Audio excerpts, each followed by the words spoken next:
দর্শক, এনটিভির অনলাইন লাইভে আপনাদের সাথে যুক্ত আছি আমি জাবেদ হোসেন। দর্শক, এই মুহূর্তে আমি অবস্থান করছি চাঁদপুরের কচুয়া উপজেলার কচুয়া বাজার সংলগ্ন বড় খাল এলাকায়।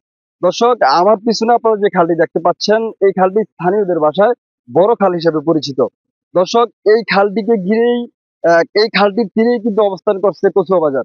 দর্শক, এই খালটি কিন্তু কচুয়া যে পৌরসভা রয়েছে সেই পৌরসভার অধীন রয়েছে।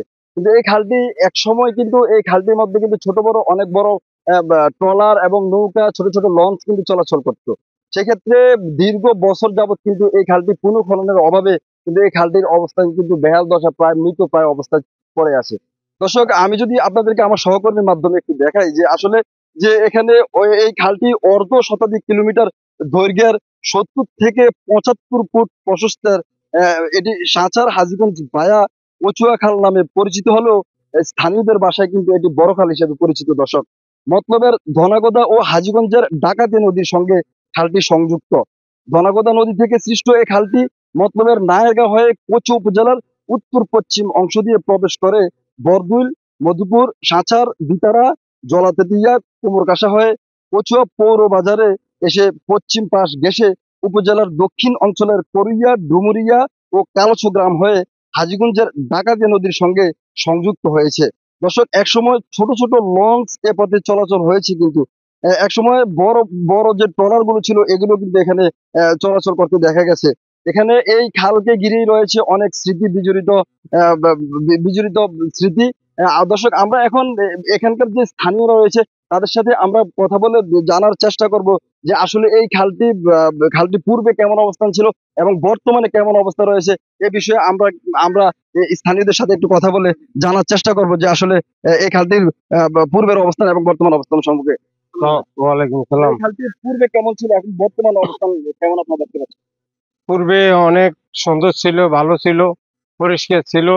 আজ অনেক বছর হয় এই খালটা, হ্যাঁ, চান্দিনা বরুড়ার থেকে বিভিন্ন জায়গা থেকে, হাজীগঞ্জ থেকে লঞ্চ, স্টিমার, হ্যাঁ, ছোট ছোট নৌযান গুলো আসতো, বড় বড় ট্রলার আসতো। এখন বর্তমানে এই মরা অবস্থায় এই খালটি পড়ে আছে। যেহেতু আমাদের সরকার বর্তমান, যদি সরকারে খালটিকরণ করে দিতে পারে তাহলে জনগণের যে সবচেয়ে সুবিধা হবে, এটাই আমার কাম্য।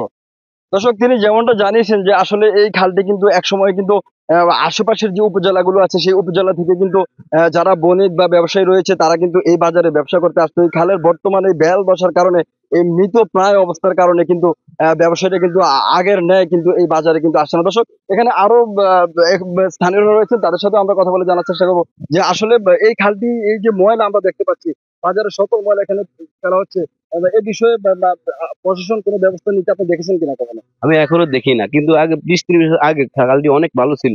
এখন ময়লা ময়লা ফালাইয়া পুরো পোলের নিচে পুরা বস্তা ইয়া করে পুরো অনেক দুর্গন্ধে থাকতে পারি না আমরা এলাকাবাসী পক্ষ থেকে। আমি আব্দুল রাজ্জাক বলছি, পানি চলে না, কি চলে না, পুরা ময়লা আবর্জনা দিয়ে খালটি অনেক গভীর ছিল, এখন পুরা সমতল সমতল হয়ে গেছে, জমিনের উপর অনেক সমতল হয়ে গেছে। এখন প্রচুর ফান আর দুর্গন্ধে আমরা থাকতে পারিনি এলাকাবাসী।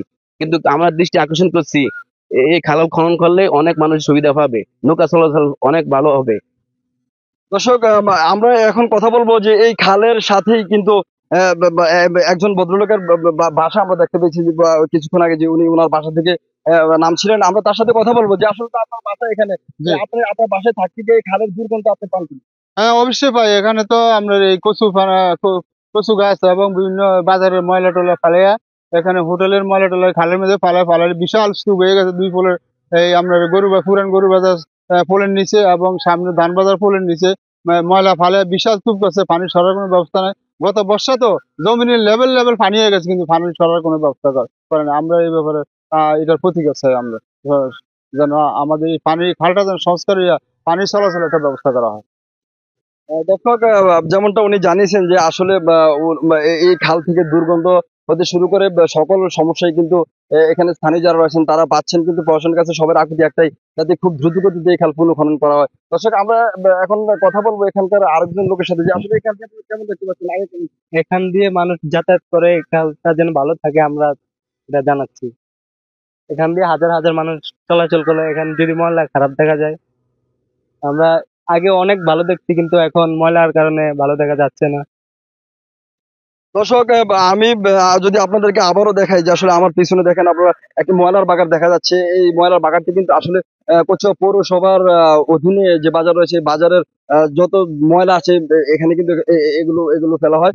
দর্শক এই খাল খননের বিষয়ে কিন্তু আমরা কচুয়া উপজেলার যে কৃষি অফিসার রয়েছে তার সাথে কথা বলেছি। তিনি আমাদেরকে যেমনটা জানিয়েছেন যে উনি কয়েকবার করে কিন্তু এলজিইডির যে বিভাগ রয়েছে কচুয়া উপজেলাতে সেখানে সেখানে উনি অবগত করেছেন। কারণ এই খাল শুধু বণিকদের জন্যই না, এই বাজার ব্যবসায়ীদের জন্যই না, এই খাল কিন্তু কৃষিকাজের জন্য কিন্তু অনেক ভূমিকা রাখে। সেজন্য তিনি কিন্তু এলজিডি তে অনেকবার তাদেরকে অবগত করার পরেও কিন্তু কোনো সাড়া পায়নি। দর্শক তারপরে আমরা কথা বলেছি কচুয়া উপজেলার এলজিডির যে প্রকৌশলী রয়েছে সে প্রকৌশলীর সাথে আমরা কথা বলেছি। তিনি আমাদেরকে যেমনটা জানিয়েছেন যে উনি খুব শীঘ্রই সেটি পুনঃখননের বিষয়ে উনি ব্যবস্থা নেবেন এবং উনি আমাদেরকে জানিয়েছেন যে এটার যে এই বিষয়ে উনি জেলা প্রশাসককে অবগত করেছেন এবং জেলা প্রশাসন থেকে এটি অনুমোদন হয়ে আসলেই খুব দ্রুত গতিতেই এই খালটি পুনঃখনন করে পূর্বের ন্যায় আবার এই খালটি সচল হবে, বহমান পানি চলবে এবং বণিকরা ব্যবসা বাণিজ্যতে আবার আগের মতো রূপ ফিরে পাবে। দর্শক, চাঁদপুরের কচুয়া উপজেলার বড়খাল এলাকা থেকে জাভেদ হোসাইন, এনটিভি অনলাইন।